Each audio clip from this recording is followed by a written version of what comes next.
me hizo muy bien. Sobre todo tiene que ver con, a veces uno no suelta los problemas, no suelta a las personas, ¿no? Se ata a veces a deseos, a veces a proyectos, a veces a expectativas. Y porque es nuestra naturaleza de poseer, nosotros queremos siempre que la gente que nos rodea esté siempre con nosotros.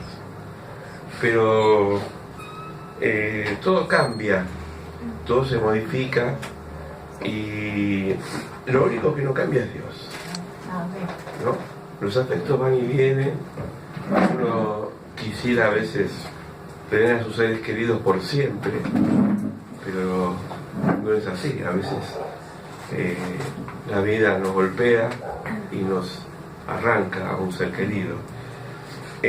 A veces no, quizás no tan extremadamente, pero a veces nos pasa que volcamos muchas expectativas en personas y todos los seres humanos muchas veces defraudamos a otros seres humanos porque somos frágiles, y es fuerte cuando se nos cae el ídolo, como se dice, ¿no? Cuando aquellas expectativas que teníamos sobre alguien dejan de ser. Pero esto es una enseñanza también de parte de Dios, porque nosotros siempre tenemos que volver a la fuente, que es la dependencia de Dios sobre todas las cosas. Hay un cuento árabe que dice que había un mercader que tenía 4 camellos, que los tenía, esos camellos los usaba como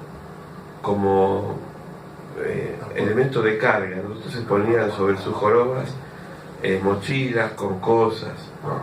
Y ese mercader iba de un pueblo a otro a llevar ropa y vasijas de barro para vender. Y un día llegó a un pueblo y se encontró con 3 postes para atar a los animales, pero él tenía 4 camellos. Y entonces ató a los primeros 3 camellos, y al último camello se le ocurrió hacer un ademán con la rienda de que ataría a un poste invisible, ¿no? Hizo todo el gesto, ¿no?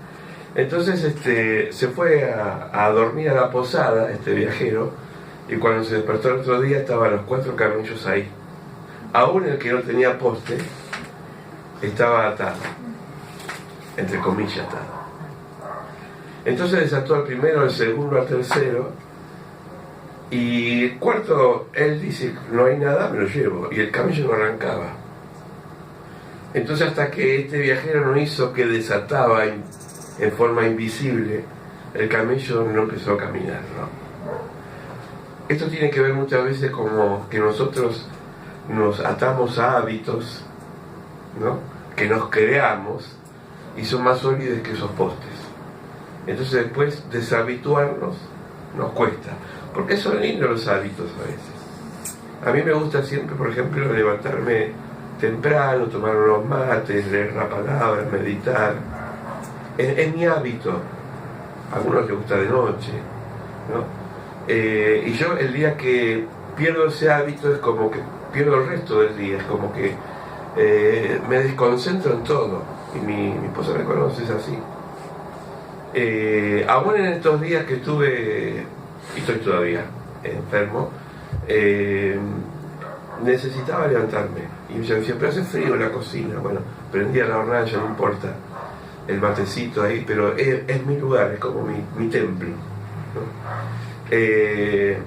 Y cada uno tendrá sus hábitos, ¿no?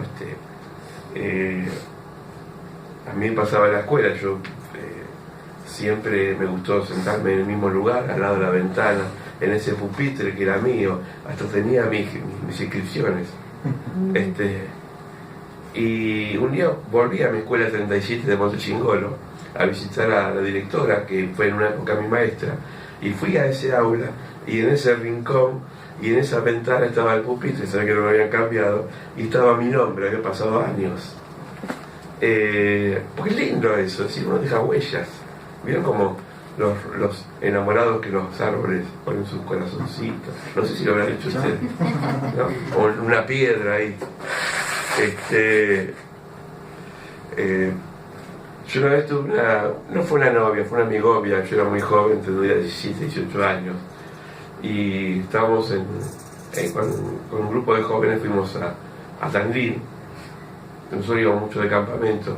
Me dice, si vos me enamorás, me querés realmente grabar nuestro nombre en esa piedra. Y esa piedra estaba a unos cuantos metros de altura y a una posición que yo miraba abajo y no tenía nada.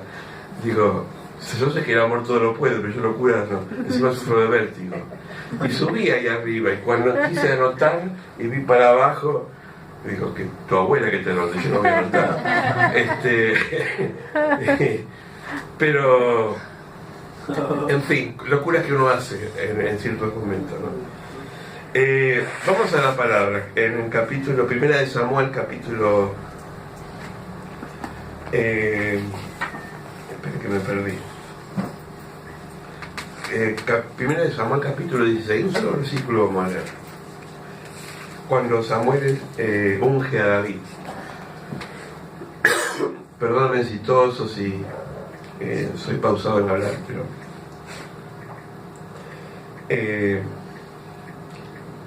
primera de Samuel, capítulo 16, versículo 1, dice así: dijo Jehová a Samuel, ¿hasta cuándo llorarás a Saúl, habiéndolo yo desechado para que no reine sobre Israel? Llena tu cuerno de aceite y ven, y te enviaré a Isaí de Belén, porque en sus hijos me he provisto de rey. Esto es algo. Ustedes saben la historia, pero se lo voy a un poquito a refrescar. Habíamos hablado la semana pasada de que Dios había ungido a Saúl, ¿no? Dios no quería un rey, pero el pueblo insistió tanto que nombraron un rey, y fue Saúl. Saúl dice que era muy alto, su cabeza sobresalía los hombros, era muy atractivo, un hombre atractivo, esbelto, tenía toda esa fuerza del rey en cuanto a su parte externa. Samuel no estuvo contento por esa elección del pueblo, pero dijo, bueno, ya que insiste tanto, Dios le advierte, le dice, yo tampoco estoy de acuerdo, a mí me desecharon, Samuel, no a vos, porque me cambiaron a mí por un rey humano. Pero igual es como que esa voluntad que siempre digo permisiva a Dios, a veces Dios permite. Yo me quiero casar con esta persona porque la amo, y dicen, no es para vos, y yo me mando nomás, y después digo, ¿con quién me casé? Y bueno, ¿no? Es decir, en eso y en todos los órdenes, a veces elegimos sin consultarle a Dios, y después nos quejamos porque elegimos. Saúl tiene uno de los peores pecados que Dios aborrece, que es la soberbia. David también tenía pecados, pero había algo en Saúl que era la arrogancia, no podía aceptar ciertas cosas. Y entonces como que Dios ve que ese corazón era muy difícil y le saca el trono. Y ya elige a David, antes que David se entere. David era un pastor de ovejas.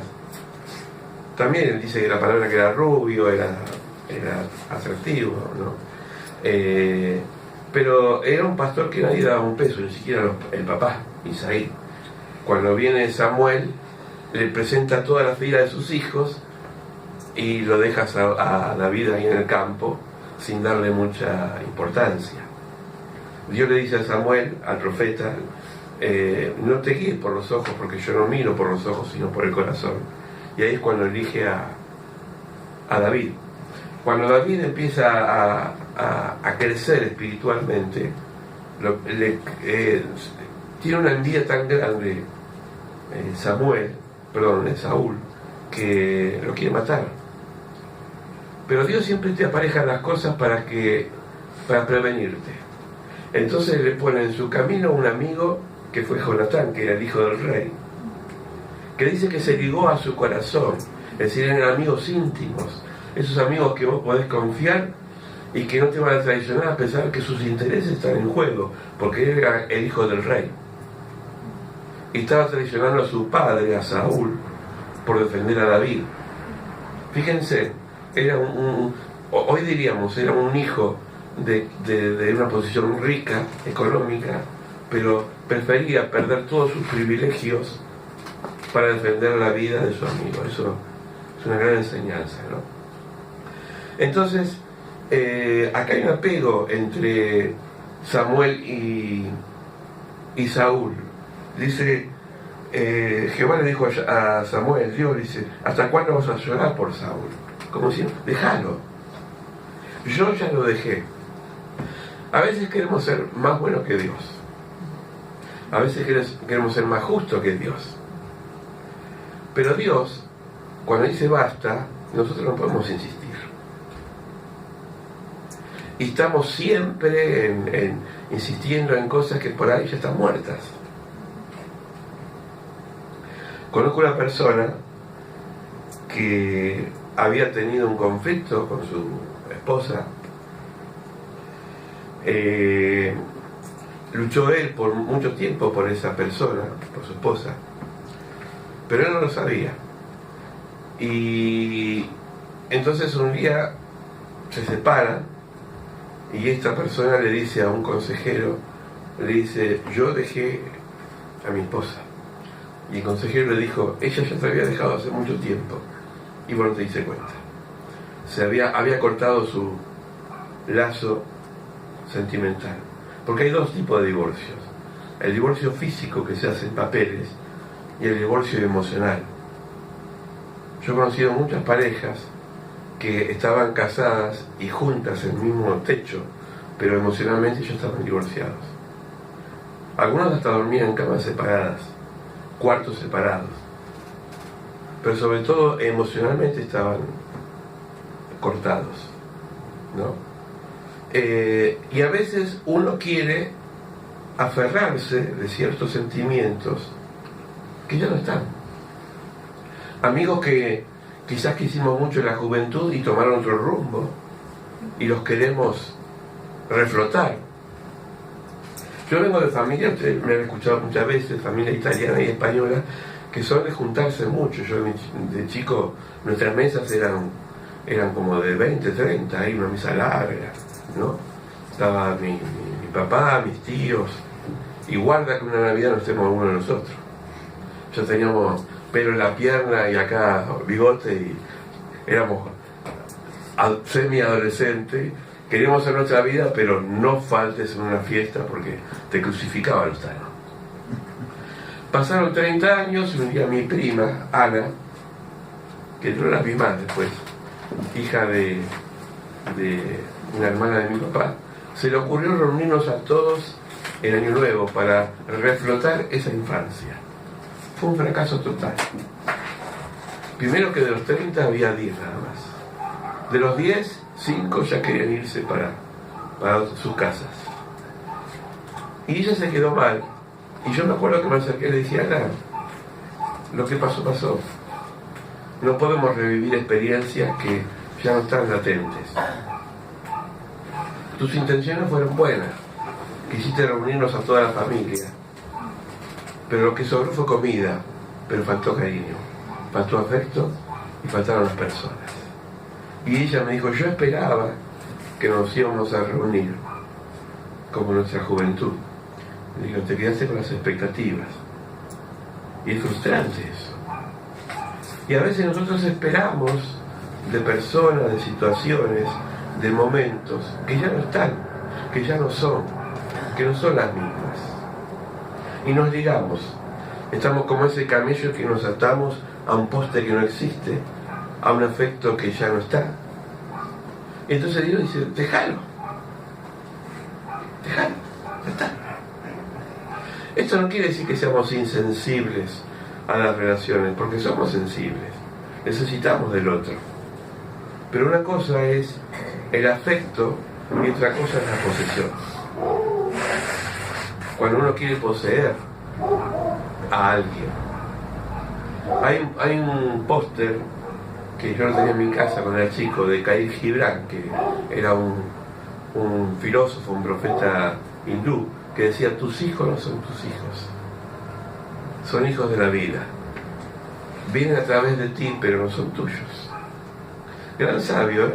Estas palabras, porque en realidad yo lo decía la semana pasada, las mamás que conocí yo, que tuvieron hijos que no se casaron nunca, eran porque eran mamás posesivas, y cada vez que querían presentar a una novia se enfermaba, justo, ¿no?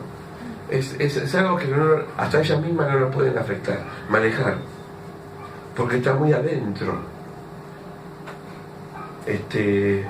Y esto pasa en todos los órdenes. Pasa en la iglesia. Yo a veces con mi esposa evaluamos mucha gente que quisiéramos verla y no están. A veces vemos a nuestras familias y quisiéramos verlos y no están como antes. Pasan con los amigos. Pero ¿por qué todo esto? ¿Por qué Dios nos quiere alertar con esto? Porque Dios quiere que seamos libres. Y para ser libres tenemos que ser libres interiormente de toda ligazón que tenemos con el otro.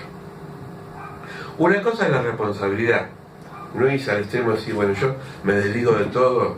Y entonces había un chiste de un testimonio que era una especie de sátira a esos testimonios que a veces escuchamos en la iglesia, pero a veces no escuchamos lo que decimos. Entonces decía: yo antes me drogaba y no me drogo más, antes robaba y no robo más, antes trabajaba y no trabajo más. Entonces el pastor lo empezó a mirar: antes amaba a mi esposa y ahora no la amo más.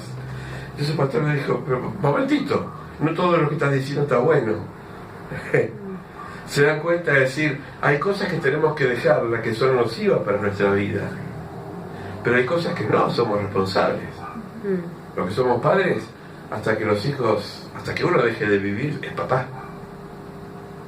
Los que somos esposos tratamos de hacerlo, o esposas, los que tenemos relaciones con...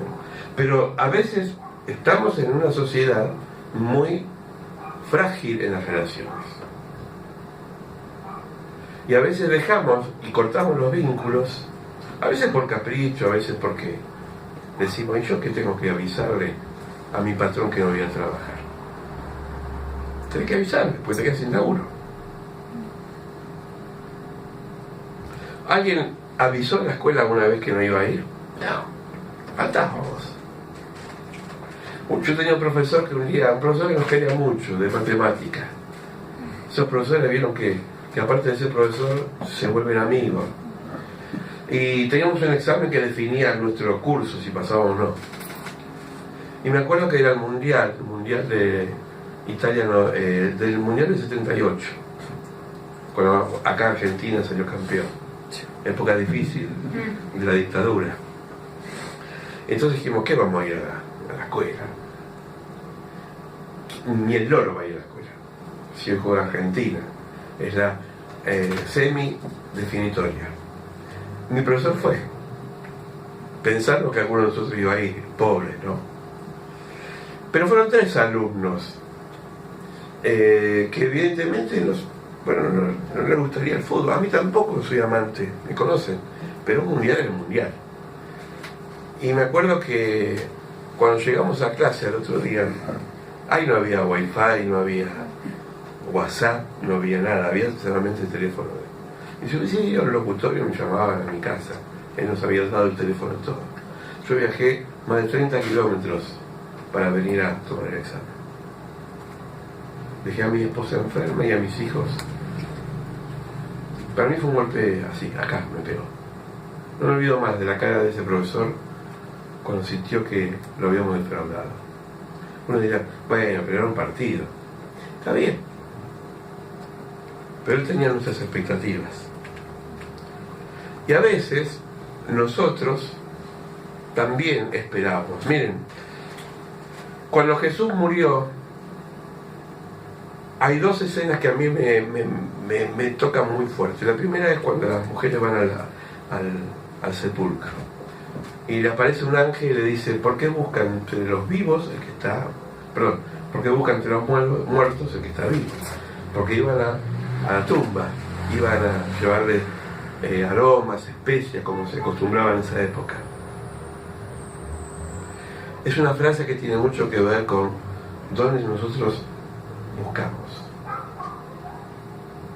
Las cosas que ya no están, las queremos reflotar, como en el caso de mi prima. Porque la vida es dinámica, la vida cambia, la vida se transforma, la vida se modifica. Y el segundo punto es cuando Jesús resucita en Lucas, camino de Emaús, que estaban Cleofás y su amigo bajoneados porque había muerto Jesús. Y él dice, Jesús se infiltra ahí caminando, pero dice que no lo reconocen. Y entonces se hace como el desentendido y le dice el Señor: ¿por qué tan tristes? Y nosotros teníamos expectativas y pensamos que Él iba a traer la solución para nuestra vida. Y Jesús no le dice: muchachos, yo soy Jesús, no se pongan mal. Dice, los retó y le dijo: tardos de entender. ¿Hasta cuándo? Se enojó. ¿Saben por qué? Dice un autor que yo sigo mucho, que dice que a veces la persona que está bajoneada no hay que tenerle ni lástima ni compasión, sino que hay que sacudirla. Porque solamente cuando la sacudís la despertás. Entonces Jesús tenía que despertarlos. Ellos estaban dormidos, no se daban cuenta y no habían entendido las escrituras que Jesús, el que murió, iba a resucitar. Y entonces ahí dice que empieza a hablar de la palabra. Dice: mire, está Moisés, están los profetas, que dijo el hombre iba a morir pero que iba a resucitar. Y dice que ahí cuando empieza a meterles la palabra de Dios en sus vidas, empieza a arder su corazón, a tal punto que le dicen a Jesús: quédate con nosotros, está oscureciendo. Y arde tanto nuestro corazón por tus palabras que no queremos perderte. Fíjense en cómo una desesperanza se transforma en esperanza. Cómo una desilusión pasa a ser ilusión. Cómo cuando se pinta un proyecto empieza a reflotar.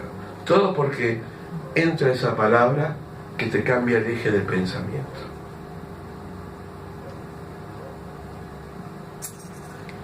Yo les conté, y con esto quiero terminar, que una vez fui a una iglesia y vino un pastor, esos invitados que no te conocen.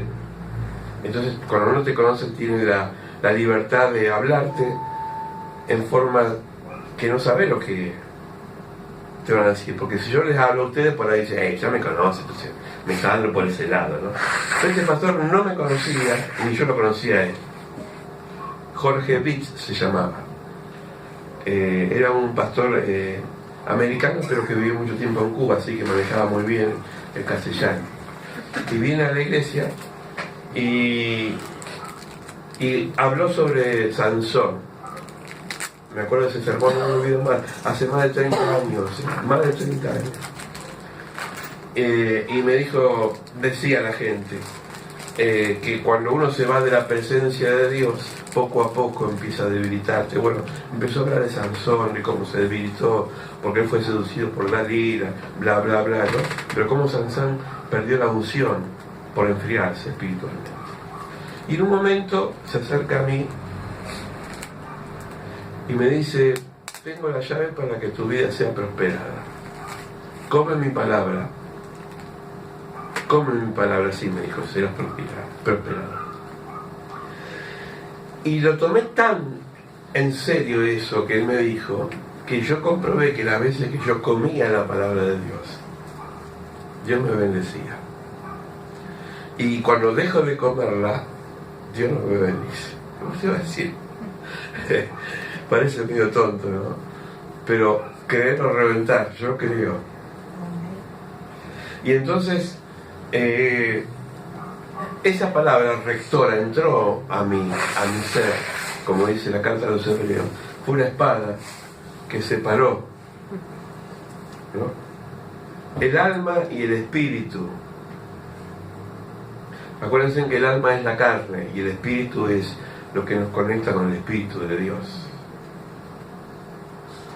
Y esto tiene mucho que ver con la palabra de esta noche. El Señor dice: soltá todo aquello que te ata, soltá todo aquello que volvés a reincidir. Por ahí es un afecto, por ahí es un deseo, por ahí es una persona que vos la tenés ahí y que ya fue, ¿no? ¿Vieron cómo dicen los chicos? Ya fue. Sobre todo cuando lo retás. Pero ya fue, es verdad, ya fue. Porque no podemos anclarnos ni en el pasado, ni en las situaciones que ya hemos vivido, ni en personas que en vez de ayudarnos nos afecta para mal. Nunca un barco puede salir de un muelle si está amarrado al puerto. Hay que soltar las amarras para que navegue. ¿Cuáles son tus amarras? ¿Cuáles son las ataduras? ¿Cuántos Saúl tenemos en nuestra vida? Que los tenemos ahí. Soltarlo, dice el Señor. Y si el Señor ya lo desechó, mejor todavía, porque Él se adelantó. Él a veces, al Señor nos saca personas del camino por nuestro bien. No sé si le habrá pasado, pero eso uno lo descubre después, cuando se da cuenta, ¿no?, que ya no está más. Qué alivio, gracias, Señor. Pero entiéndame, no es que yo estoy hablando de que tenemos que ser ni malos ni despectivos con las personas, con los seres humanos. Yo hablo con las relaciones que son enfermizas, con los proyectos que son imposibles, con las cosas que no encajan con nosotros. Y eso es darse cuenta de lo que uno es, de lo que uno tiene y de lo que uno puede ser.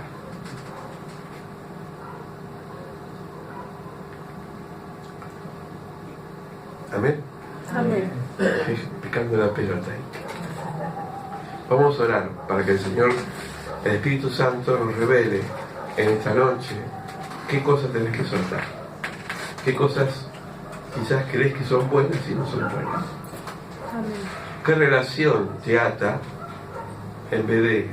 La buena relación no se tiene que atar, se tiene que liberar, se tiene que ayudar. Que no seamos como el cuarto camello, ¿no?, atados a un poste que no existe, a una realidad que es ficticia.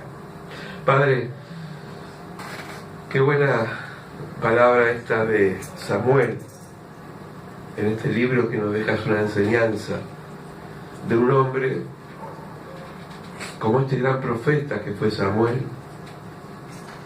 que estaba llorando por alguien que ya no estaba en su vida, que ya no era, que tú lo habías desechado antes que él.